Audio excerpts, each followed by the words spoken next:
Welcome to कानून गुरुज। आज हमारे साथ हैं एडवोकेट अतुल भारद्वाज सर, जो कि जयपुर में हाई कोर्ट में प्रैक्टिस करते हैं। Sir welcome. नमस्कार। सर आज आप आए और आपने अपने टाइम शेड्यूल से हमारे लिए टाइम स्पेयर किया, उसके लिए सर हम लोग काफी थैंकफुल हैं आपके लिए। Actually I am also thankful for you कि आपने मेरे को इस ऐसे महान काम के लिए वो बुलाया and it's a very good thing about us, so I am speechless about this. Okay sir. So sir ये सेशन स्टार्ट करने से पहले आप थोड़ा सा अपने बारे में ब्रीफ दीजिए सर। आप अपना परिचय बताइए। जी, मेरा नाम अतुल भारद्वाज है और मैं राजस्थान हाईकोर्ट जयपुर में लगातार 2018 से लगातार वकालत कर रहा हूँ और मेरा स्पेशलाइजेशन बेसिकली क्रिमिनल में है और इसके साथ मैं सिविल और सर्विसेज मैटर भी देखता हूँ, जैसे कि कॉन्ट्रैक्ट बेस पे जो एम्प्लॉयज होते हैं उनको उनको जॉब से निकाल दिया जाता है डिपार्टमेंट से, और सिविल बेसिस में आप ले लीजिए जमीन जायदाद के फौजदारी मामले जो कि क्रिमिनल मैटर्स होते हैं उनमें मेरा ज्यादा स्पेशलाइजेशन है, जैसे कि जमानत हो गई एंड किसी की ट्रायल हो गई नीचे ट्रायल कोर्ट में, एंड ऊपर जिसकी ट्रायल से वो हार के आता है तो उसकी अपील से रिलेटेड भी हाई कोर्ट में मेरे पास काफी मुद्दे हैं और वो मैं उन सबको न्याय दिलाने के लिए मैं हाई कोर्ट में उनके लिए लड़ता हूँ। Good to know that sir. काफी आप एक्टिव हैं अपने प्रोफेशन में और अच्छा लगा हमें भी। जी देखिए, प्रोफेशन के लिए एक्टिव भी है, प्लस ये मेरा प्रोफेशन मेरी लाइफ है एंड मैं मेरे फैमिली से ज्यादा मैं मेरे प्रोफेशन को पहले इम्पोर्टेंट मानता हूँ और मैं मेरे प्रोफेशन से कभी थकता नहीं। और कई लोग ऐसे होते हैं जो कि, मैं वकालत की बात नहीं कर रहा, और भी जैसे कई फील्ड है जो कि रात को प्रोफेशनली ऑफिस से फ्री होकर रात को थक जाते हैं, वो हो जाते हैं, लेकिन हम वकील लोग कभी थकते नहीं है। एडवोकेट कभी रात को 2 बजे भी ऑफिस से फ्री होता है तो वो 2 बजे बाद भी है ना ऑलवेज फ्रेश मिलता है अपने प्रोफेशन के लिए और अपनी फैमिली के लिए। बिल्कुल सर, बिल्कुल सर। तो सर जैसा कि हमारे डिसाइड हुआ था कि आज हम जो है डिस्कस करेंगे क्रिमिनल लॉ पे, और क्रिमिनल लॉ में हम जो है डिस्कस करेंगे प्राइवेट डिफेंस पे।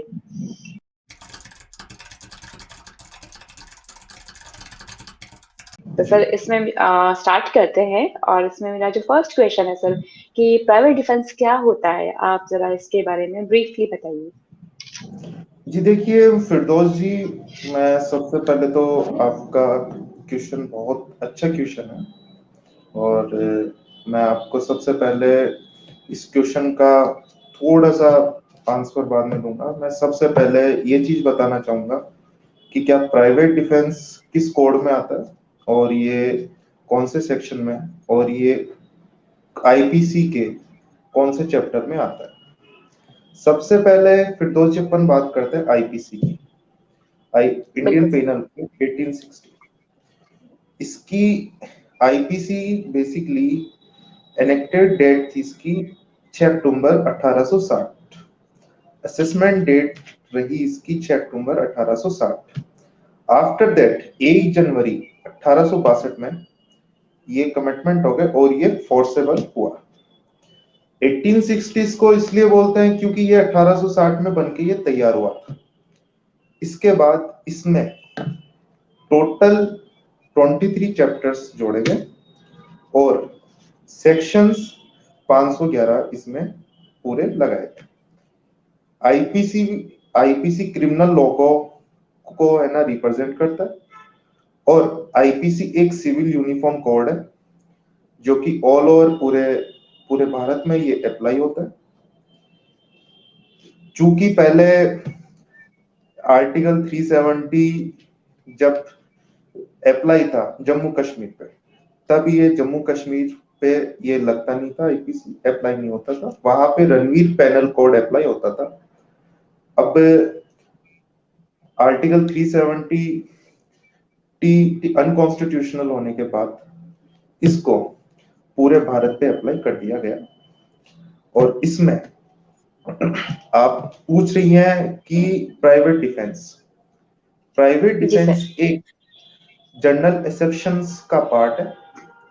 जनरल एक्सेप्शंस यानी कि साधारण अपवाद, ये इंडियन पीनल कोड के चैप्टर नंबर 4 में, जो कि सेक्शन 76 से लेके 106 तक पार्ट में डिवाइडेड। इसमें आ जाइए आप, प्राइवेट डिफेंस शुरू होता है। पहले तो मैं साधारण अपवाद पे बात करूंगा। साधारण अपवाद वो होता है जिनमें कोई पब्लिक सर्वेंट, कोई सोल्जर, कोई अपनी ड्यूटी कर रहा है, कोई पब्लिक रैली निकल रही है, वहां पे अपने एग्जीक्यूटिव ऑफिसर के आदेशानुसार यदि भीड़ को कंट्रोल करने में ऐसा कोई कृत्य हो जाता है जिससे वहां पे कोई अपराध कारित हो जाता है पब्लिक के अगेंस्ट, तो उस सोल्जर पे कोई केस नहीं चलेगा, क्योंकि वो साधारण अपराध में माना जाएगा, क्योंकि उसको ऑर्डर दिया उसके एग्जीक्यूटिव ऑफिसर ने। एग्जीक्यूटिव ऑफिसर ने भी इसलिए दिया क्योंकि कारण ये था कि यदि वो पब्लिक को कंट्रोल नहीं करते तो पब्लिक वहां पे अकृत्य करती, इस वजह से उन्होंने ये ऑर्डर दिया और ये साधारण अपराध में आएगा। अब आप प्राइवेट डिफेंस की बात कर रहे हैं। प्राइवेट डिफेंस जो कि साधारण अपवाद का ही एक, आप कह सकती है, पार्ट है। ये सेक्शन 96 से लेके 106 तक डिवाइडेड है। और प्राइवेट डिफेंस दो तरीके से अप्लाई होता है, एक तो private defence for body and private defence for property. For body में आप ले लीजिए कि जैसे कि आप पे कोई किसी पे भी कोई है ना सडन प्रोवोकेशन कर रहा है, तो वहां पे आप एक तरीके से आप प्रैक्टिकली थिंकिंग सोच के आप उसको है ना प्राइवेट डिफेंस में ला सकती है। सेकेंडरी चीज, आपसे कोई कोई बेवजह झगड़ा कर रहा है और वो आपको या फिर किसी को भी वो गाली गलौज कर रहा है या फिर नशे में अनसाउंड माइंड है, तो यदि आपको वहां पे गुस्सा आ जाता है और आप उस पे हाथ उठा लेते हो या फिर आप उससे झगड़ा करते हो, तो उसको आप प्राइवेट डिफेंस में इंक्लूड कर सकती है, कोई भी कर सकता है उसको। अब अपन बात करते हैं सेक्शन 96 की, जो कि जहां से प्राइवेट डिफेंस आपका शुरू होता है। आइए अपन आते सेक्शन 96 पे, things does in the private defence. Section 96 ये बोलता है कि क्या प्राइवेट डिफेंस क्या होता है। प्राइवेट डिफेंस एक ऐसा डिफेंस होता है कि जो मैंने आपको पहले भी मैं आपको बता चुका हूं। अब कानूनन आप है ना लैंग्वेज के हिसाब से चलेंगे तो आप उसमें आएंगे कि क्या कि फर्स्टली प्राइवेट डिफेंस को सेक्शन 96 के हिसाब से दो भागों में बांटा गया है। पहला है बॉडी के लिए, दूसरा बांटा गया है प्रॉपर्टी के लिए। बॉडी के लिए इसलिए बांटा गया कि कोई जानबूझ के आपकी बॉडी को हार्मफुल करता है, आपकी बॉडी को नुकसान पहुंचाना चाहता है, आपको जान से मारने की कोशिश कर रहा है, या फिर किसी लड़की पे या किसी महिला के साथ बदतमीजी करने की कोशिश कर रहा है, और किसी महिला को ऐसा लगता है कि क्या ये मेरे साथ बदतमीजी कर रहा है और ये मेरा कहीं पे रेप कमिट ना करते, या फिर ये मेरे साथ कुछ ऐसी ऊंच नीच ना कर दे जिससे मेरा आगे फ्यूचर बिगड़ जाए, तो वहां पे एक महिला भी अपना प्राइवेट डिफेंस उसको मार के या फिर उसको हानिकारिक करके, जो उसको क्षति पहुंचाना चाहता है, वहां पे वो अपना प्राइवेट डिफेंस कोर्ट में प्रूफ कर सकती है।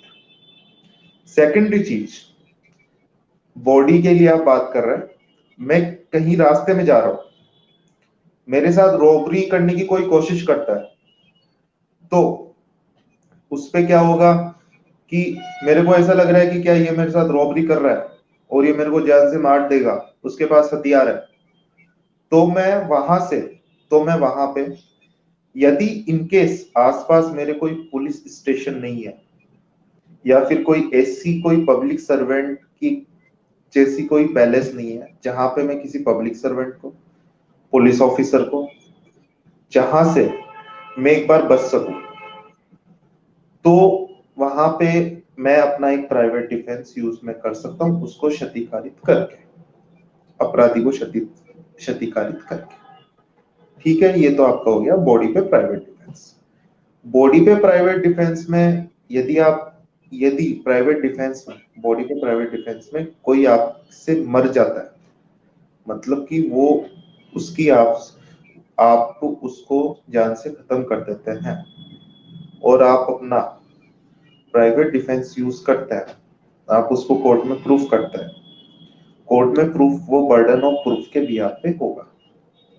आपके पास ऐसे पुख्ता सबूत होने चाहिए उसके लिए कि आप अपना प्राइवेट डिफेंस वहां पे यूज कर सके और आपको वो प्राइवेट डिफेंस, आप उस प्राइवेट डिफेंस से बच जाए। अब आप आ जाइए प्रॉपर्टी पे।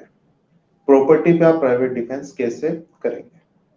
मान लीजिए आपका एक घर है, उसमें कोई जबरदस्ती घुस रहा है और आपको ये लगता है कि क्या वो आपको घर में घुस के वो आपको जान से खत्म करेगा, तो आप अपने घर का हथियार लेके आप अपना प्राइवेट डिफेंस यूज कर सकती है। आप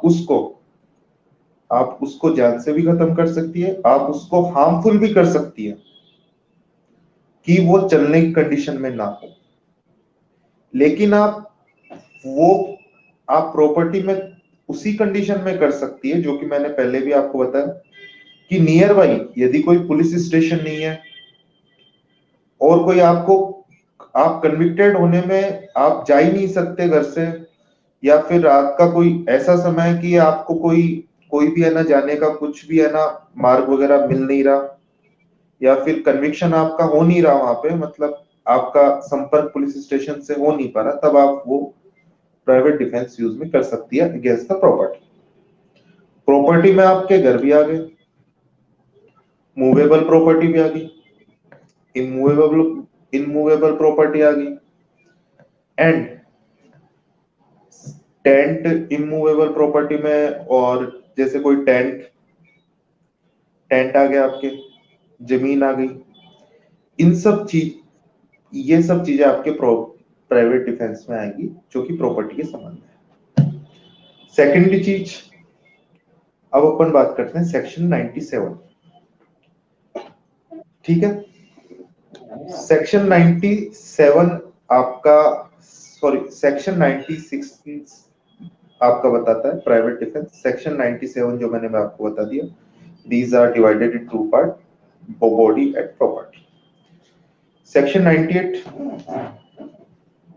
right of the private defense against the act of unsound mind. इसका मतलब ये है, सर मैं बीच में बोल रही हूँ, ये अनसाउंड पर्सन्स जो हैं उनके अगेंस्ट भी क्या प्राइवेट डिफेंस अवेलेबल होता है? क्योंकि कई बार ये डाउट रहता है माइंड में कि जो आदमी अनसाउंड माइंड है, ठीक है, उसका जो क्राइम है उसको जो है क्राइम में काउंट नहीं करेंगे, ठीक है, उसके पास तो वो डिफेंस हो गया कि वो अनसाउंड माइंड है। लेकिन हम जो नॉर्मल पर्सन है वो अगर उसके अगेंस्ट क्राइम करता है तो क्या ऐसा इसका ग्राउंड ले सकता है वो प्राइवेट डिफेंस का, जो जिस चीज पे आप अभी बताने जा रहे हैं? जी हाँ, देखिए फिरदौस जी, इसमें सेक्शन 98 की आपने जो मेरे से प्रश्न पूछा है वो सेक्शन 98 से संबंधित है कि आप एक अनसाउंड माइंड के अगेंस्ट आप प्राइवेट डिफेंस कैसे यूज करेंगे। ठीक है, सेक्शन 98 आपको ये लिबर्टी देता है कि आप एक अनसाउंड माइंड के अगेंस्ट प्राइवेट डिफेंस यूज कर सकते हैं, वो भी आप किस कंडीशन में करेंगे। मान लीजिए कोई अनसाउंड माइंड आपके घर में घुस गया, वो वो सर्टिफाइड, उसके पास अनसाउंड माइंड का एक एक डॉक्टरेट, उसके पास एक सर्टिफिकेट है। ओके। और अनसाउंड माइंड में भी बेसिकली दो टाइप के लोग होते हैं। एक वो अनसाउंड माइंड होता है जो पूरे ही हमेशा अनसाउंड माइंड रहता है, जिनको वो सुबह से लेके शाम तक, मतलब वो जिनको आप एक तरीके से अपनी प्रैक्टिकल लैंग्वेज में आप उनको मंद बुद्धि एक बार बोल सकते हैं। उस अनसाउंड माइंड को कुछ भी ध्यान नहीं रहता वो क्या कर रहा है क्या नहीं कर रहा है। एक अनसाउंड माइंड होता है कि जो जिसका एक टाइम होता है कि क्या उसको महीने भर में एक बार वो अनसाउंड माइंड होता है, महीने भर में दो बार अनसाउंड माइंड होता है। That is depend on on conditions. Okay. जिसको आप पागलपंथी के दौरे वगैरह, मिर्गी वाले दौरे होते हैं, तो वो भी एक अनसाउंड माइंड में इंक्लूड होते हैं। जी सर। यदि आप आते हैं, ये तो हो गए अनसाउंड माइंड के टाइप। ठीक है। अब आप आ जाइए इसमें, आप ये चीज पूछ रहे कि क्या पागल आदमी के अगेंस्ट आप, अनसाउंड माइंड के अगेंस्ट आप प्राइवेट डिफेंस आप कैसे यूज में करेंगे। यदि कोई पागल आदमी आपको या मेरे को किसी को भी मारने आ रहा है बेवजह, और आपको पता है कि क्या ये पागल है, ये मेरे को मारेगा, वो हथियार लेके आपको मारने आ रहा है, हथियार लेके या फिर पत्थर लेके कुछ भी लेके, तो आप वहां पे, आपको ये डर है वो मेरे को मारेगा। It's your reason to believe. IPC में एक बहुत अच्छी बात बोली है, reason to believe. Reason to believe को रीजन टू बिलीव को व्यक्ति ना कहां पे भी यूज में करेगा। तो आपको वहां पे एक रीजन टू बिलीव है कि क्या, रीजन टू बिलीव का मतलब मैं आपको बता दूं कि क्या मेरे को मेरे को पता है कि क्या ए ने बी को मारा, ये मेरा रीजन टू बिलीव है, क्योंकि ए के और बी के बीच में लंबे समय से दुश्मनी चल रही थी और इनके बीच में संपत्ति से लेकर संबंधित दुश्मनी चल रही थी और इसलिए ए ने बी को मारा। तो ये मेरा एक रीजन टू बिलीव है। ये रीजन टू बिलीव, एक रीजन टू बिलीव पे मैं एक एफआईआर लॉन्च करवा सकता हूं और ए के खिलाफ में एक एफआईआर लिखवा सकता हूं। तो ये एक रीजन टू बिलीव बहुत अच्छा शब्द है आईपीसी का। हाँ, तो जैसे आप, मैं उसी पॉइंट पे आ रहा हूँ वापस आपके पास। पागल आदमी का आप पूछ रही है मेरे से, जैसे पागल जी सर। आदमी आपको मानो मारने आ रहा है, मान लीजिए, और आपको वहां पे रीजन टू बिलीव है कि क्या ये मेरे को मारने आ रहा है। ठीक है। तो आपको, आप यदि उसके हाथ में हथियार है, मैंने क्या बोला, उसके हाथ में हथियार है, और आपको उसकी प्रवृत्ति का पता है कि क्या ये किसी को भी देखता है तो ये चीज सोचता है कि क्या ये मारेगा, मैं उसको मारूंगा, तो आप वहां पे हैं अपना प्राइवेट डिफेंस, उसको हार्मफुल पहुंचा के, यदि आप उसको हार्मफुल पहुंचाती है, कोई भी उसको हार्मफुल पहुंचाता है, तो वो एक प्राइवेट डिफेंस में आएगा। अब जैसे देख लीजिए, इसका एक आईपीसी में सेक्शन 98 में एक बहुत अच्छा एग्जांपल है। ए अपने घर में एंटर होता है, ठीक है, और उसको वो एक लीगली राइट है कि क्या वो एक घर में एंटर होता है ए, उसको वो एक लीगली राइट है कि क्या वो अपने घर में घुस सकता है। जेड ये चीज सोचता है, जेड ऑलरेडी उस घर में रह रहा है, जेड ये चीज सोचता है कि क्या मेरे घर में कोई और घुस गया, एक ही जगह पे कोई और घुस गया मेरे घर में। ठीक है। जेड यहाँ पे एक लिमिटेड टाइम के लिए अनसाउंड माइंड होता है। मैंने क्या बोला, एक लिमिटेड लिमिटेड टाइम के लिए। टाइम के लिए अनसाउंड माइंड होता है वो। तो ए को ये लगता है कि क्या जेड जेड की कंडीशन देख के कि ये अभी अनसाउंड माइंड है और ये मेरे को मारेगा, तो ए वहां पे उसको हार्मफुल पहुंचाता है, उसको हार्मफुल पहुंचाता है और उसको वो घायल कर देता है, तो वो वहां पे ए का प्राइवेट डिफेंस होगा, क्योंकि इसका कारण है ए को पता है Z is unsound mind for a limited time and that property is a legal property, A को लीगली राइट है उसमें घुसने का, तो वहां पे ए अपना प्राइवेट डिफेंस इस प्रकार से करेगा। ये तो हो गई आपके अनसाउंड माइंड की बात, जो कि सेक्शन 98 क्लियरली आपको बताता है। Okay, then we have to go next section, section 99, act against which there is no right of private defense। मतलब ऐसे एक्ट जिनको आप प्राइवेट डिफेंस में इंक्लूड नहीं करते, वो कौन कौन से एक्ट है, वो भी मैं बताता हूं आपको। सेक्शन 99 ये चीज डिफाइन कर रहा है कि कुछ एक ऐसे कृत्य जिनको आप प्राइवेट डिफेंस, या फिर आप प्राइवेट डिफेंस को आप एक तरीके से सेल्फ डिफेंस भी बोल सकते हैं।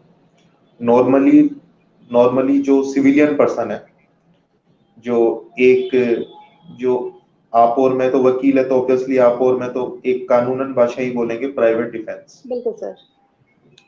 लेकिन जो बट नॉर्मली हमारा सेशन जो है वो ऐसे लोगों के लिए है कि जो बिल्कुल नॉन लीगल बैकग्राउंड से हैं या जो डाउट्स हैं उनके मन में, उनके लिए। थैंक यू, आपने ये चीज मेरे को बता दी। और तो ये चीज मैं जो नॉन प्रैक्टिसिंग लोग हैं, जो नॉन लीगल लोग हैं, मैं उनको भी ये चीज बता दूं। बेसिकली उसको सेल्फ डिफेंस कभी नहीं बोलते कानूनी तौर पे, उसको हमेशा प्राइवेट डिफेंस ही बोलते हैं लोग। ये चीज उसको सेल्फ डिफेंस में ना इंक्लूड करते हैं, सेल्फ डिफेंस बोलते हैं। ऐसे ही जब है ना आर्टिकल 370 अनकॉन्स्टिट्यूशनल हुआ था, प्रधानमंत्री नरेंद्र मोदी जी ने और अपनी केंद्र सरकार ने वो किया था, तब लोगों ने भी और अच्छे अच्छे न्यूज चैनल ने, मैं उसकी एक बार निंदा करना चाहूंगा यहाँ पे, उस टाइम बिल्कुल पे सर। अच्छे अच्छे अच्छे न्यूज चैनल ने, जो कि नेशनलाइज्ड न्यूज चैनल है, उन्होंने उस चीज को धारा 370 बोला, और ये मेरे को उस टाइम पे बड़ा ऑकवर्ड सा लगा कि क्या आप आप आर्टिकल को आप धारा बोल रहे हो। तो वो एक एग्जैक्टली। लोगों वो एक लोगों में गलत मैसेज जाता है कि आप एक आर्टिकल को बिल्कुल आप सही। धारा, उसको आप एक आर्टिकल ही रखें, क्योंकि धारा और आर्टिकल में बहुत अंतर होता है। तो अब अपन आते हैं सेक्शन 99 पे। सेक्शन 99 ये बताता है कि क्या ऐसे कृत्य जिनके विरुद्ध आप, ओ या ऐसे कृत्य या फिर ऐसे कार्य जिनके विरुद्ध आप प्राइवेट डिफेंस यूज नहीं कर सकते। सेक्शन 99 ये बोल रहा है, तो उसमें क्या है मैम, देखिए, जैसे आप किसी पब्लिक सर्वेंट के ऑफिस में हैं, ओके, और आपने या फिर कोई किसी ने भी, कोई भी वहां पे पब्लिक सर्वेंट के ऑफिस में उस पब्लिक सर्वेंट से बदतमीजी करता है, उसको कार्य करने नहीं देता, तो वहां पे, और पब्लिक सर्वेंट वहां पे यदि अपनी फोर्स बुला के या फिर अपने गार्ड को बुला के उसको बाहर निकालता है या फिर वो उसके साथ बदतमीजी करता है, तो आप वहां पे उस पब्लिक सर्वेंट पे हाथ नहीं उठा सकते, क्योंकि आप उसके ऑफिस में, और आप उसको लीगली वर्किंग करने के लिए आप उसको बाउंड कर रहे हैं। तो आप वहां पे फिर आप ये जाके कोर्ट में जाके आप ये चीज बोलो कि क्या साहब मैंने तो मेरा प्राइवेट डिफेंस वहां पे ना यूज में किया, तो वो वो कृत्य आपका प्राइवेट डिफेंस में यूज नहीं होगा, उसके खिलाफ आपका राजकार्य में बाधा का एक मुकदमा अलग से चलेगा। तो कोई भी व्यक्ति किसी भी पब्लिक सर्वेंट के ऑफिस में या फिर किसी भी सरकारी ऑफिस में ये सब चीजें काम में नहीं लेगा। सेक्शन 99 बहुत छोटा सा है, और इसमें इतना सा ही है, तो आप इससे संबंधित कोई प्रश्न है तो बताइए आप मेरे को। नहीं सर, हम इसी चीज में आगे बढ़ते हुए सेक्शन 100 पे मैं जाना चाहूंगी एक बार कि ये इतना इम्पोर्टेंट क्यों है, क्योंकि जब भी प्राइवेट डिफेंस की बात होती है तो सेक्शन 100 बहुत ज्यादा वो आता है, माइंड में आता है, तो जरा इसका आप बताइए। जी फिरदौस, बहुत सही क्वेश्चन पूछा आपने। सेक्शन 100 इसलिए इम्पोर्टेंट है क्योंकि सेक्शन 100 ही एक ऐसा प्राइवेट डिफेंस है जो कि बॉडी के लिए प्राइवेट डिफेंस आपको आपको है ना प्रोवाइड करवाता है। और सेक्शन 100 पे काफी सारे जजमेंट है, और सुप्रीम कोर्ट ने भी कई केसेस में सेक्शन 100 को बहुत इंपॉर्टेंट माना है, और ऑनरेबल राजस्थान हाई कोर्ट ने भी बहुत इंपॉर्टेंट माना है, एंड ऑनरेबल सुप्रीम कोर्ट ने भी बहुत उसको इंपॉर्टेंट माना है, क्योंकि सेक्शन 100 बेसिकली प्रोवाइड करवाता है आपको, और आईपीसी ये प्रोवाइड करती है सेक्शन 100 में कि आप बॉडी से रिलेटेड, बॉडी से संबंधित प्राइवेट डिफेंस कब कब यूज में कर सकते हैं। ओके, तो जी sir. We have to start section 100। बिल्कुल सर। ओके, सेक्शन 100 की सबसे पहले तो आप हेडिंग हेडिंग बता दो आप।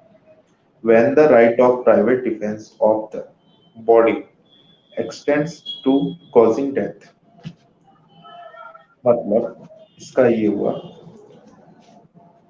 कि आप बॉडी के संबंध में किसी की मृत्यु कब कर सकते हैं, प्राइवेट डिफेंस में।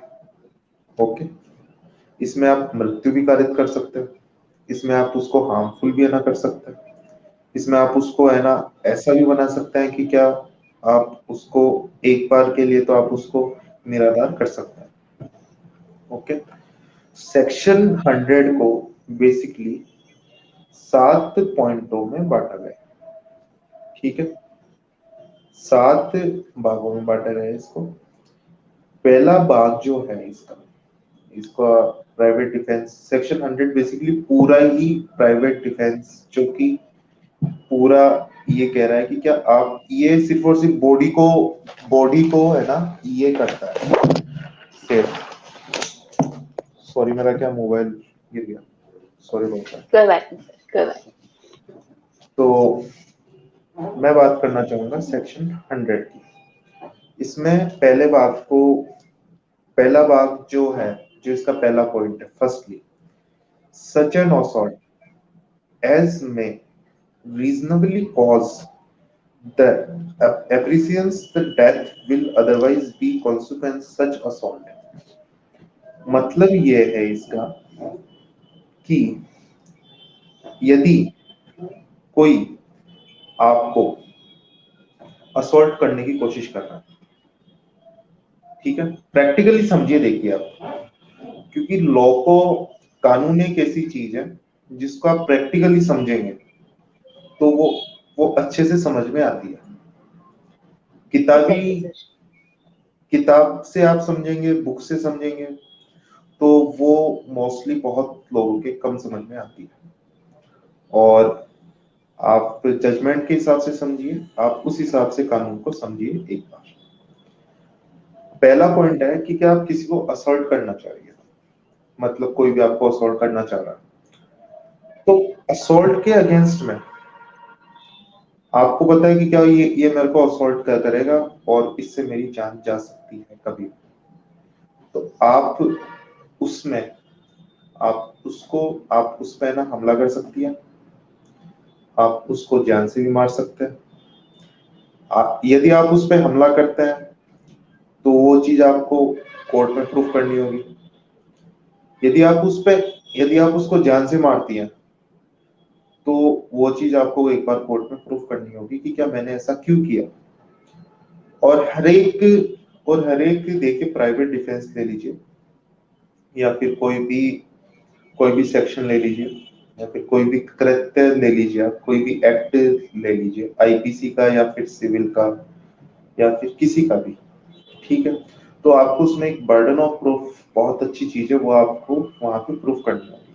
मतलब ये होता है कि क्या, जिसके पक्ष में ज्यादा प्रूफ है वो ही केस जीतता है, लेकिन वो प्रूफ पूरे सच्चे होने, सही होने चाहिए, उनमें से कोई भी है ना झूठा नहीं होना चाहिए। आफ्टर दैट कोई झूठे गवाह पेश करता है तो कोर्ट उस पर फिर वापस से झूठा मुकदमा चला सकती है, झूठे झूठे तथ्य तथ्य पेश करने का। ठीक है, फर्स्ट पार्ट तो आपका ये हुआ। सेकेंडली क्या बोलता है कि N assault intention committing rape. Committing rape का आपका, मैंने स्टार्टिंग में फिरदौस जी आपको एक टॉपिक समझाया था, एक लेडीज अपना प्राइवेट डिफेंस कैसे यूज में लेगी।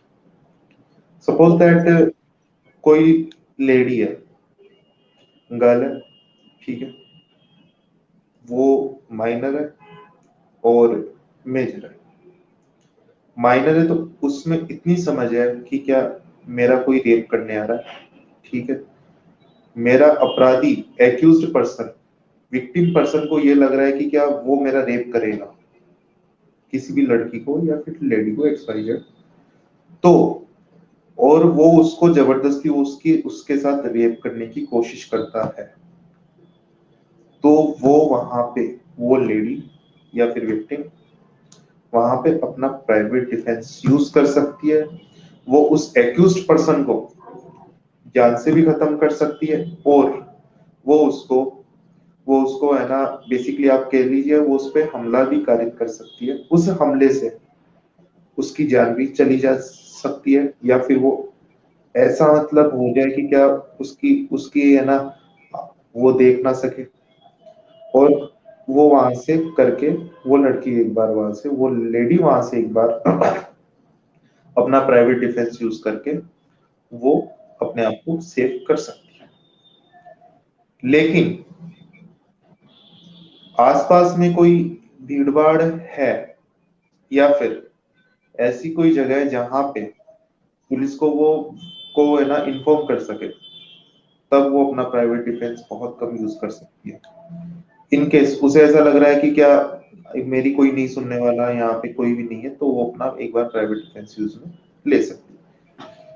इससे रिलेटेड आपको बताऊं काफी केसेस हुए हैं, और वो मैं केसेस आपको आपको बता दूं। इन द केस जो कि रघुवानंद वर्सेस स्टेट, इसमें क्या था, accused person accused person person ने अपनी वाइफ के साथ रेप करने की कोशिश की थी, तो उसमें फिर वाइफ ने उस पर असॉल्ट करके अपना प्राइवेट डिफेंस किया था।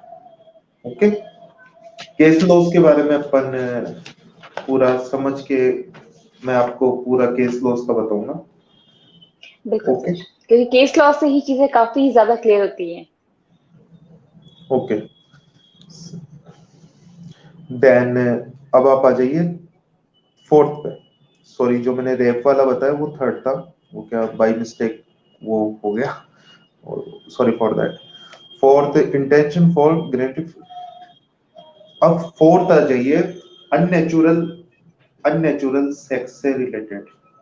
ठीक है, अननेचुरल सेक्स का मैं आपको अननेचुरल इंटरकोर्स बोल लीजिए उसको, जो कि सेक्शन 377 प्रोवाइड करवाता है। थर्ड पॉइंट में यदि कोई रेप करने की कोशिश कर रहा है तो रेप की डेफिनेशन और रेप की पनिशमेंट 370, रेप वाली डेफिनेशन सेक्शन 375 प्रोवाइड करता है, एंड रेप की पनिशमेंट सेक्शन 376 प्रोवाइड करवाता है। सेक्शन 377 फोर्थ है, सेक्शन 377 से related. Section 377 calls the unnatural intercourse. Okay, unnatural intercourse पे अपन बाद में आएंगे। अननेचुरल इंटरकोर्स में जो कि सेक्शन 377 प्रोवाइड करवाता है, आप अपन उस पे चलेंगे तो काफी लंबा हो जाएगा।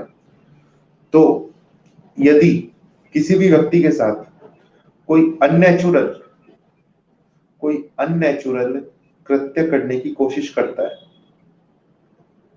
अननेचुरल कृत्य करने की कोशिश करता है, तो वहां पे वो व्यक्ति उस पर हमला करके या फिर उसको जान से खत्म करके अपना प्राइवेट डिफेंस यूज में कर सकता है।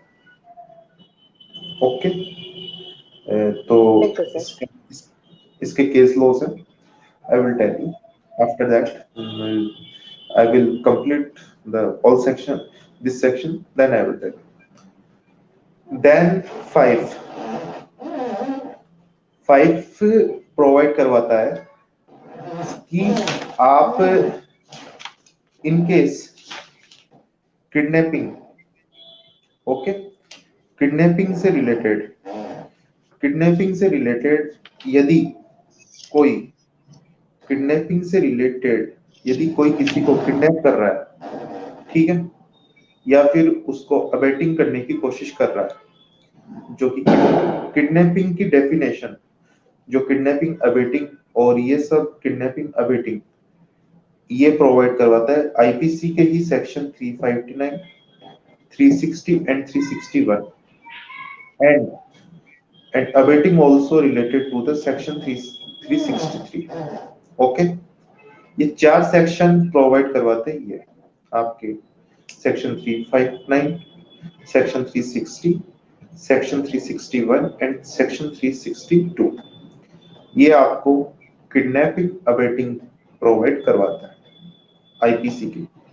यदि किसी व्यक्ति को, पहले तो मैं ये चीज बता दूं, किडनैपिंग बेसिकली अबेटिंग तो होती है कि किडनैपिंग तो होती है 18 साल से कम की, अबेटिंग होती है किसी को बहला फुसला कर लेके जाना, किडनैपिंग होती है कि क्या चुपचाप लेके जाना, उसको बेहोश करके लेके जाना, उसको किडनैपिंग बोलता है। ये बात अलग है कि क्या है ना, आप किसी भी कोई भी व्यक्ति किसी भी पुलिस स्टेशन में जाता है, तो राजस्थान पुलिस ले लो या फिर ऑल ओवर इंडिया की पुलिस, उसको है ना अबेटिंग को भी है ना किडनैपिंग ही शो करती है। एग्जैक्टली है, ये बहुत बड़ा कंफ्यूजन रहता है न्यूज़पेपर्स में भी कि किडनैपिंग, जबकि एक्चुअल में वो होता है अबडक्शन है। वो अबडक्शन है, exactly right, you are right. तो ये चीज है ना बहुत कम लोगों को पता है कि क्या किडनैपिंग क्या होती है और है ना अबडक्शन क्या होता है। ठीक है, किडनैपिंग तो 18 साल से कम जो माइनर होता है उसकी होती है, और किडनैप और एक अनसाउंड माइंड को भी आप लेके जा रहे हो या फिर उसको बेहोश करके लेके जा रहे हो, तो वो भी एक तरीके से किडनैपिंग में ही इंक्लूड होगा, अनसाउंड माइंड पर्सन का भी। यदि आप किसी को बहला फुसला कर लेके जा रहे हो and he is major and वो कैपेबल है कि क्या वो कुछ सोच समझ सकता है, तो उसको एडॉप्शन में आप एक बार इंक्लूड कर सकते हो। ठीक है, अबडक्टिंग बोलते हैं उसको बेसिकली, है ना, तो आप उसको एक बार उसमें इंक्लूड करोगे। अब आ जाइए आप, जैसे मैंने आपको 4 सेक्शन बताएंगे, तो इन 4 सेक्शन से रिलेटेड किसी को कोई व्यक्ति किडनैप करके लेके जा रहा है या फिर अबडक्टिंग करके लेके जा रहा है, तो वहां पे कोई भी व्यक्ति उसको क्षतिकारित कर सकता है या फिर उसको जान से खत्म कर सकता है, तो वो अपना वहां पे प्राइवेट डिफेंस यूज में कर सकता है।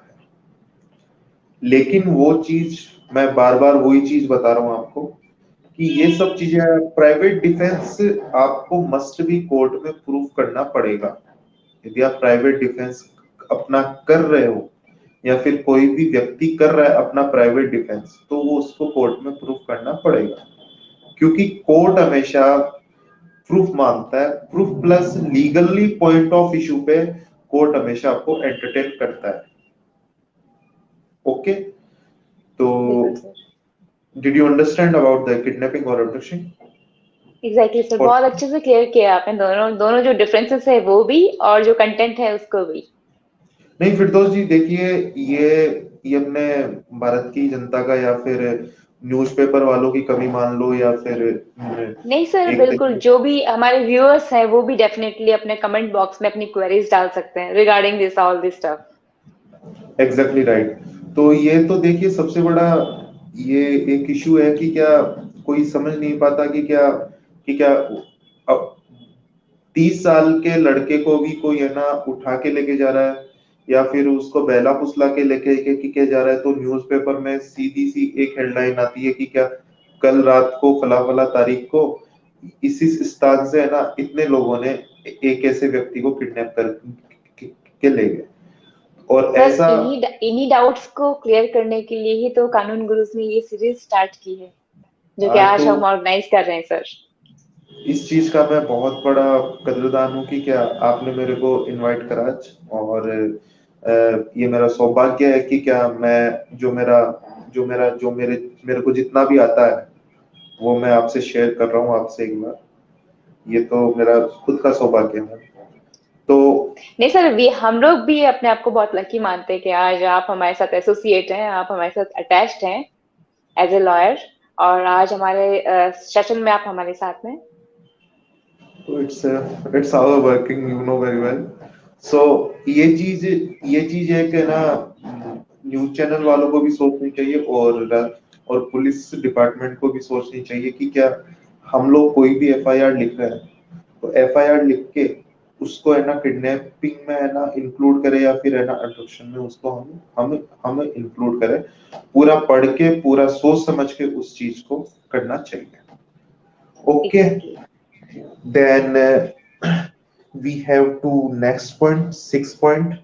ये क्या बोलता है, an assault with the intention of wrongfully confronting of a person under the circumstances which may reasonably cause him to appear that will be unable to have recourse the public authority for his release।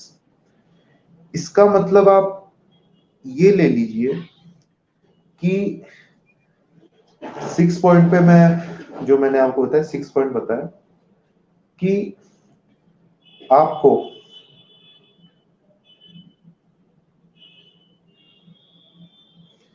इसका मतलब आप ये ले लीजिए कि आपको कोई wrongfully कन्फिनमेंट कर रहा है।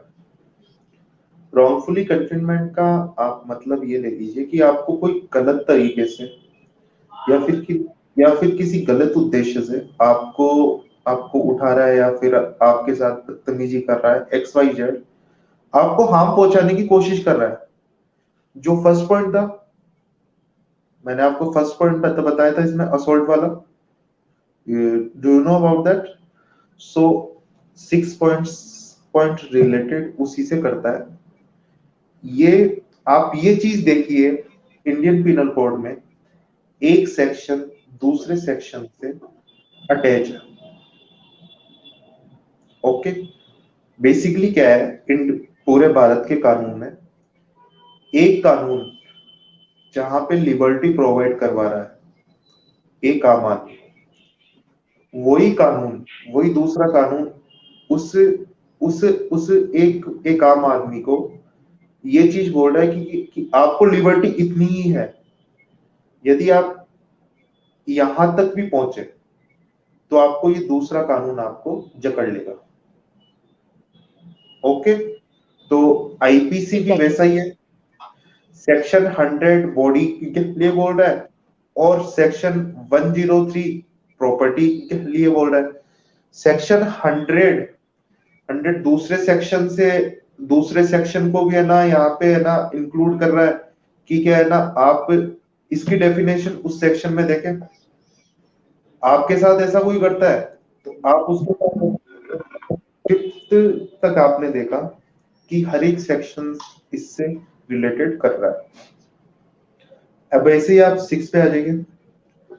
6 पे क्या है कि यदि किसी को रॉन्गफुली कन्फिनमेंट करता है, कोई भी व्यक्ति किसी को रॉन्गफुली कन्फिनमेंट करता है और वह पब्लिक अथॉरिटी को, मैंने क्या बोला, यदि वो पब्लिक अथॉरिटी से ना से बात करने में, वो पब्लिक अथॉरिटी से बात करने में है ना वो मतलब वो अनेबल है। ओके, वापस से मैं इसको एक बार रिपीट करता हूँ तो आप इसको यहाँ से एक बार शुरू कर लें। यदि कोई किसी को wrongfully confinement करता है according to the point of 6 under the of the section 100, okay. यदि कोई भी व्यक्ति किसी को wrongfully confinement करता है, wrongfully confinement का मतलब ये होता है कि क्या जबरदस्ती पकड़ के रखना, ठीक है। सपोज दैट मैं मेरे पे ही लेता हूं, ओके। लॉ को समझना है तो देखिए मैं आपको आम जनता को भी यही चीज बोलना चाहता हूँ और अपने व्यूवर्स को भी मैं यही चीज समझाना चाहता हूँ कि आपको यदि कानून को समझना है, कानून को समझना है तो आपको उसको, उस कानून को आपको अपने पे अप्लाई करके समझना पड़ेगा कि क्या यदि मेरे साथ ऐसा हो तो मैं क्या करूंगा। आप थ्योरेटिकली चलोगे तो आपको, मैं मानता हूं कईयों के है ना समझ में आता है, लेकिन मैं ना मेरी पर्सनली बात करूं तो मेरे बिल्कुल समझ में नहीं आता है वो चीज थ्योरेटिकली। मेरे को तो मैं उस चीज को जब तक पढ़ू नहीं और फिर उस चीज को मैं जब तक मैं मेरे पे अप्लाई नहीं करता, आई कैन अंडरस्टैंड। तो आप किसी भी कानून को या फिर किसी भी सेक्शन को आप जब तक अपने आप पे अप्लाई नहीं करेंगे तो तब तक आप समझ नहीं पाएंगे। इन केस मेरे को कोई रॉन्गफुली कंफिनमेंट करता है, रॉन्गफुली कंफिनमेंट का मैं ना मतलब समझा दूं आपको यहाँ पे कि मेरे को कोई जबरदस्ती बांध के रखता है, ओके। कंफिनमेंट भी एक तरीके से आप रिलेटेड समझिए किडनैपिंग से, ओके। किडनैपिंग से रिलेटेड कैसे है मैं बताऊं आपको। फर्स्टली मैंने आपको इससे लास्ट पॉइंट बताया किडनैपिंग का, उसमें तो क्या है कि आपको कोई, मेरे को कोई किडनैप करके के लेके जा रहा है या फिर मेरा अबडक्टिंग करके के लेके जा रहा है तो मैं वहां पे रास्ते में कोशिश करूंगा, कहां पे करूंगा, ऑन द वे, या फिर जिस पैलेस से मेरे को मेरे साथ एक्ट हो रहा है, ओके। अब आप आ जाइए, मेरे को यहाँ पे किसी ने किडनैप कर लिया, मेरे को यहाँ पे किसने किडनैप कर लिया या फिर अबडक्टिंग कर लिया, ठीक है। या फिर रॉन्गफुली कंफिनमेंट भी आप एक बार बोल सकती हैं उस चीज को, ठीक है। This is the type of the kidnapping और रॉन्गफुली कंफिनमेंट और abducting, okay. Are Exactly, sir. Do you understand about my topic? Exactly, sir. Okay. ये ये बहुत कम, ये भी एक तरीके का, ये इसका ही पार्ट है। तो मेरे को किसी ने रस्सियों से बांध रखा है या फिर मेरे को कोई किसी ऐसे पैलेस में बांध रखा है जहां पे जहां पे है ना कोई हवा पानी नहीं है, कुछ भी नहीं है, कोई रोशनी नहीं आ रही, सिर्फ और एक है ना लाइट जला रखी है। तो अब मैं वहां पे मेरे पास कोई मोबाइल फोन नहीं है, कुछ भी ऐसा कोई साधन नहीं है मैं जिससे मैं पब्लिक सर्विस अथॉरिटी को, पब्लिक सर्विस अथॉरिटी में आपके पुलिस आ गई, ठीक है। या फिर ऐसी कोई पुलिस से रिलेटेड ऐसे कोई है ना पब्लिक सर्विस अथॉरिटी जहाँ पे आप एग्जीक्यूटिव अथॉरिटी भी ले लें, किसी को भी आप इंक्लूड यहाँ पे कर सकती है। या फिर मैं किसी आम आदमी से, किसी में आस पड़ोस वालों से भी मैं है ना कांटेक्ट करने की है ना मैं कोशिश में नहीं हूँ, ओके। लाइक जैसे आप आपने भी शायद पहले की मूवीज देखी होंगी और जो व्यूअर्स है पहले की मूवीज उन्होंने देखी होंगी, तो किडनैपिंग जैसे होती थी उस हिसाब से कि क्या बिल्कुल गुमसुम से एरिया में और बिल्कुल वो बंकर टाइप नहीं होता था क्या, उस हिसाब से कन्फिनमेंट कर रखा है।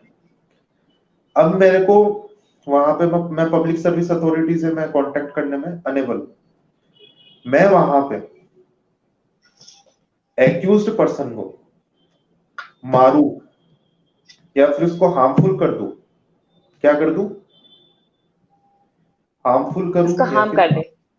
हाँ, तो और मैं वहां से बचता हूं, वो मेरे खिलाफ एफआईआर लिखवाता है तो मैं वहां पे मेरा प्राइवेट डिफेंस करूंगा, बिकॉज मेरे को 3 दिन से, यदि मेरे को 3 दिन से कहीं ऐसी जगह पे किसी ने बांध रखा है जहां पे मेरे पास खाने को खाना नहीं है और पीने को पानी नहीं है, और वहां पे आस पड़ोस में मेरे कोई भी नहीं है, मेरे को पूरे को चारों, मेरे को ऊपर से लेके नीचे तक रस्सियों से बांध रखा है, और मेरे को एक तरीके से रॉन्गफुली कन्फाइनमेंट कर रखा है, या फिर मेरे को किडनैप कर रखा है, या फिर मेरा अबडक्टिंग कर रखा है, तो मैं वहां पे उसके खिलाफ, एक्यूज के खिलाफ मैं कुछ भी करूं तो मेरे को मेरा वहां से भागता हूं तो फिर मेरे को मेरा प्राइवेट डिफेंस मैं मेरा वहां पे यूज में कर सकता हूं।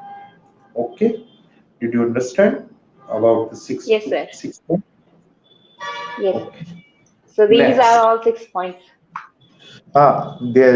then next is, it's the last point 7, act throwing acid attempt to the, okay, next point है इसका एसिड से रिलेटेड।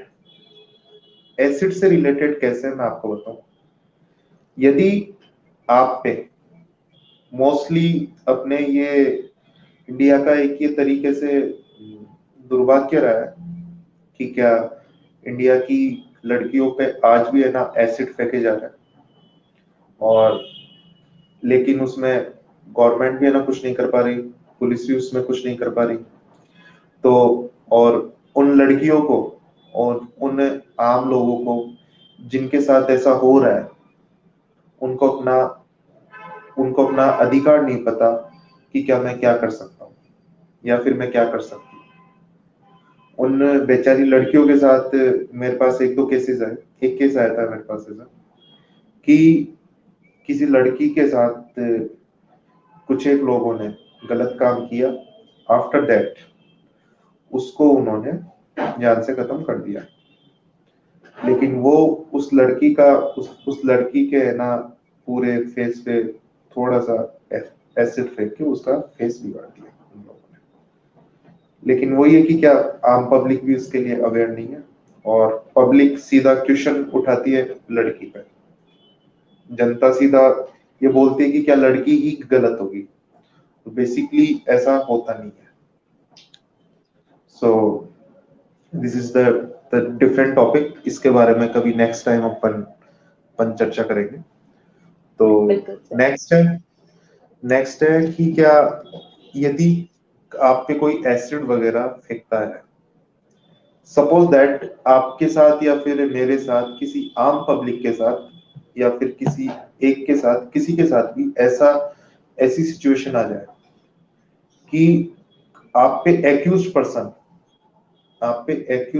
आके एसिड ले लो, या फिर ऐसा कोई केमिकल, एसिड या फिर कोई ऐसा केमिकल, या फिर ऐसा एसिड, ऐसा कोई केमिकल, कुछ भी जिससे आपका चेहरा, आपकी बॉडी, जिससे आपका चेहरा और आपकी बॉडी हार्मफुल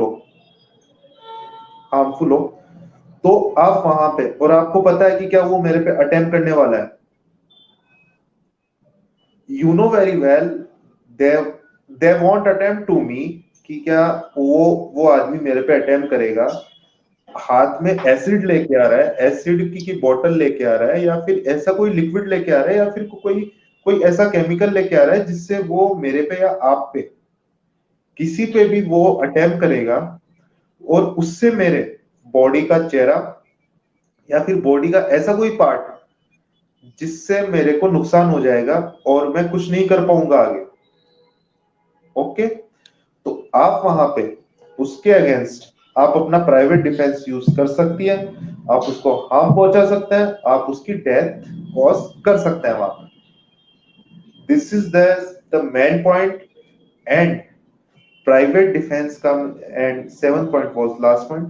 ओके, ये 7th पॉइंट है जो कि मैंने आपको लास्ट पॉइंट बताया, 7th पॉइंट, ये बेसिकली अमेंडमेंट हुआ 2013 में। कब हुआ था मैम? 2013, 2013। 2013। ये क्योंकि हुआ भी वो कब? बहुत ही मेजर चेंजेस थे क्रिमिनल लॉ में। हाँ, बेसिकली क्या हुआ 2013 में, जब दिल्ली रेप कांड हुआ, एक लड़की के साथ बस में चार चार पांच पांच लोगों ने गैंगरेप किया। उस टाइम पे उस टाइम पे लोग बाग सड़कों पे उतरे, और उस टाइम के की जो सरकार थी, सेंट्रल गवर्नमेंट थी, उसी केंद्र सरकार ने, मैं किसी गवर्नमेंट साइड से नहीं हूँ, मैं ना ही तो मैं बीजेपी से हूँ, ना ही मैं कांग्रेस से हूँ। ओके, मैं जो प्रैक्टिकल थिंकिंग है, जो जो है ना गवर्नमेंट ने बोला वो चीज बता रहा हूँ।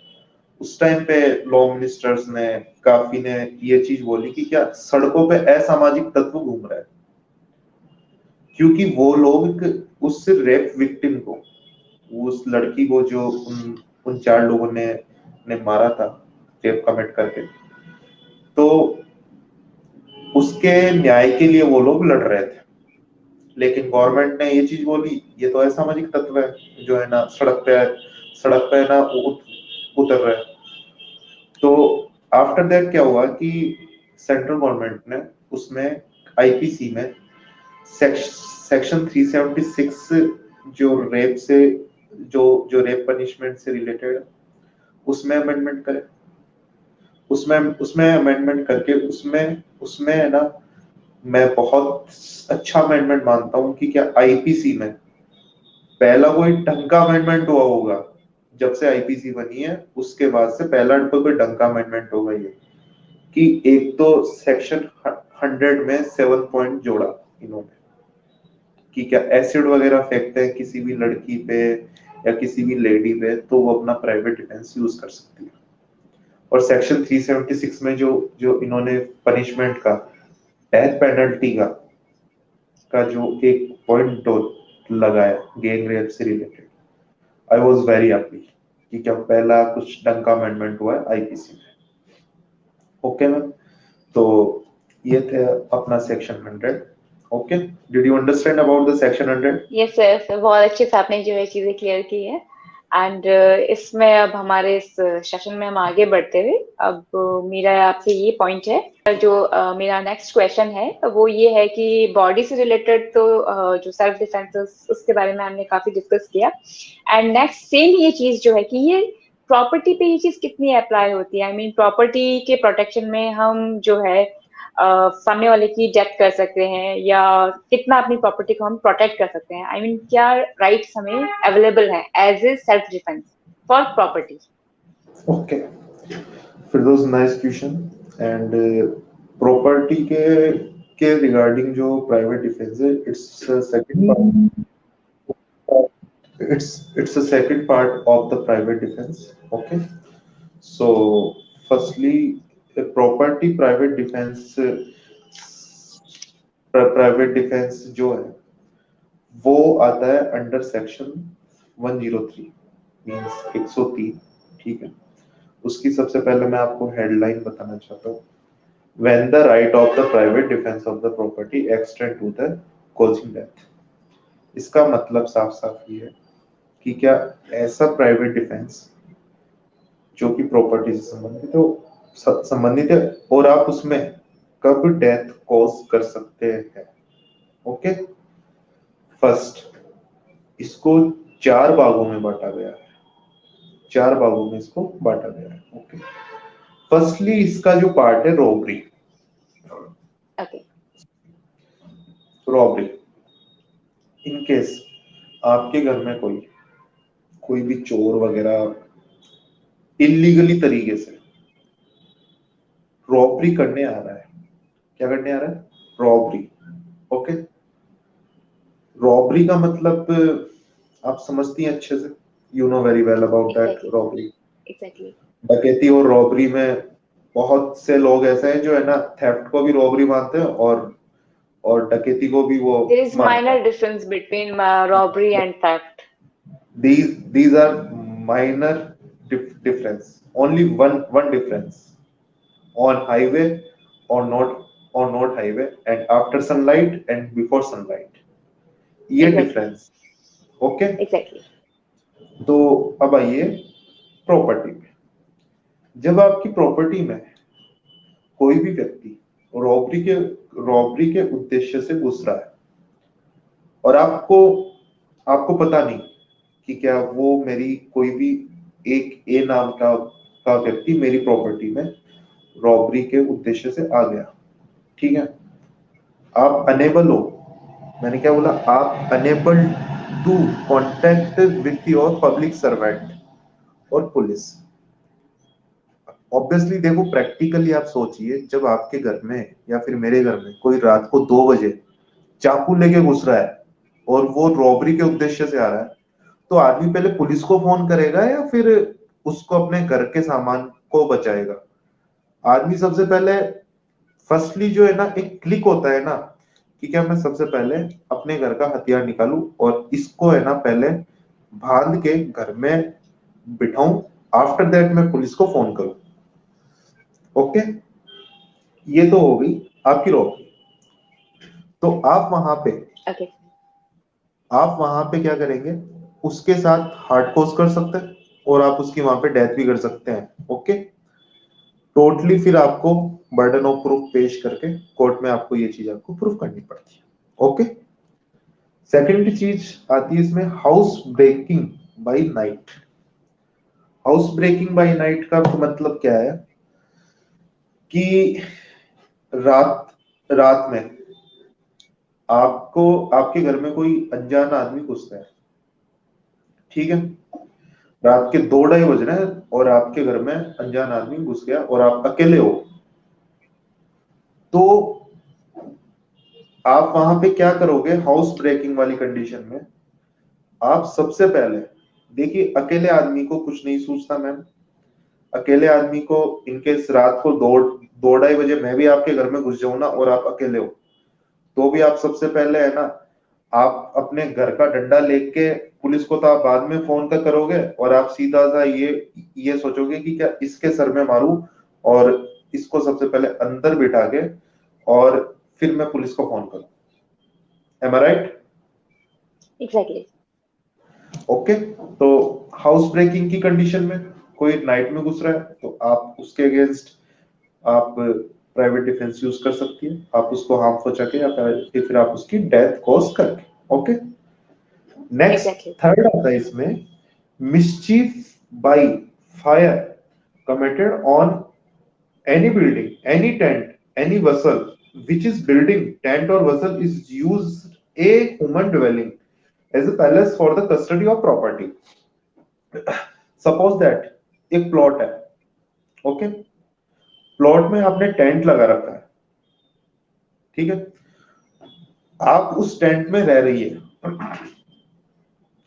आप उस टेंट में रह रही है, तो आपको ये डर है कि क्या कोई उस टेंट में आग लगाने की कोशिश कर रहा है या फिर उस टेंट के साथ मिसचीफ करने की कोशिश कर रहा है। ओके, तो आप वहां पे अपना प्राइवेट डिफेंस यूज करेंगी ऑन द किस बिहाफ पे कि क्या या तो आप उसकी डेथ कॉज करेंगी या फिर आप उसके साथ हार्मफुल एक्ट करेंगे, तो उसको आप एक बार प्राइवेट डिफेंस में आप इंक्लूड करोगे क्योंकि दैट इज प्रॉपर्टी, क्योंकि उस टेंट में, उस वसल में और उस बिल्डिंग में आप रह रही है। ठीक है, मैंने इस लाइन में क्या बोला कि ह्यूमन ड्वेलिंग, ठीक है, जहां पे इंसान रह रहा हो। ओके, ये सब चीज, और ये इसका हो गया थर्ड पॉइंट। अब इसका फोर्थ पॉइंट आता है कि theft, mischief, house trespass under such circumstances as may reasonably cause appearance that death or grievance hurt will be consequences if such right of private defense is not exercised। मतलब इसका ये है, practically बताऊं तो, आपके घर में कोई कोई चोरी के उद्देश्य से आ रहा है, ठीक है, आपके घर में कोई घर में घुस रहा है बेवजह, मिसचीफ, आपके घर में कोई आके बदतमीजी कर रहा है आपसे, आपके घर में रॉबरी कर रहा है, ऐसा कोई एक्ट जिससे आपको है ना हार्मफुल हो और आपकी है ना प्रॉपर्टी है ना हार्मफुल हो, तो वहां पे आप उसका प्राइवेट डिफेंस यूज में कर सकती है, वो भी किस कंडीशन में, कि यदि आसपास कोई पुलिस स्टेशन नहीं हो तो आप पुलिस स्टेशन में कांटेक्ट करने की कंडीशन में हो तो आप वहां पे अपना प्राइवेट डिफेंस यूज नहीं कर सकती। यदि आप पुलिस स्टेशन से कांटेक्ट करने की कोशिश में हो और पुलिस स्टेशन नियर बाई हो तो आप अपना प्राइवेट डिफेंस यूज में नहीं करेंगे।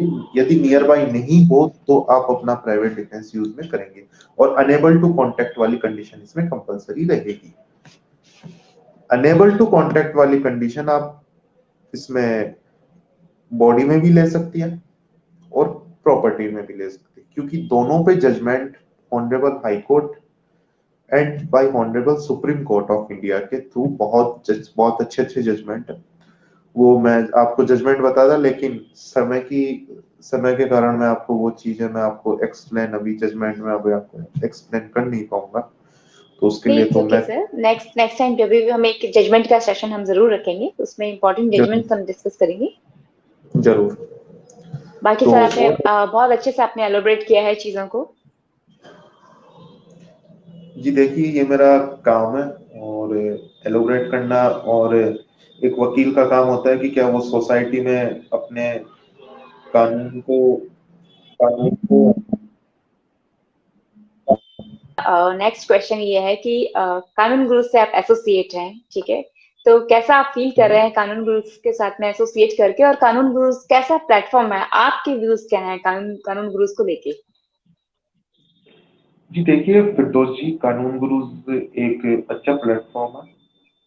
मैं जब से कानून गुरुज के साथ एसोसिएट हुआ है, मेरे को आज भी याद है कि क्या कानून गुरुज पे मैंने जब वेबसाइट पे मेरा नाम आया और मेरा एज ए प्रमोशन पे नाम आया, आई वॉज वेरी हैप्पी।